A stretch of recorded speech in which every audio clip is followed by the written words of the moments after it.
بسم الله الرحمن الرحيم. halkaan waxaan rabaa inaan message uga diro Mama Malyun. message kan iyadu ku socda waxaan ku leeyahay Mama Malyun, we love you so much, I love you so much. ha ciishon hana caroonin adduunkana u jeedid mama waa imtixaan qofka badi imtixaanka mara waa qofka adag ee fariidka ah ee codkarka ah ayaa imtixaanka mara anna waxaan u maleynayaa imtixaankii ayaad maraysaa marka waxaan ku sheegayaa kaliya ma tihid ha ciishoonin hana caroonin adkaysigeeda lahaw ma fahantay iimaankaaga iyo waxa la eegayaa ma taqaanaa iyo dulqaadkaaga marka taas ilaahay dartiis ugu samir ayaan ku leeyahay nabigeena sallallahu alayhi wasallam waa la soo dhibay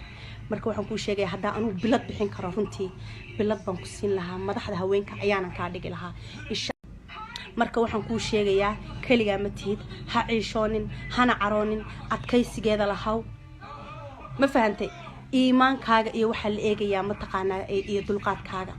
marka taas ilaahay dartiis ugu samir ayaan ku leeyahay nabigeena sallallahu alayhi wasallam waa la soo dhibay marka waxaan ku sheegayaa hadaa anu bilad bixin karo runtii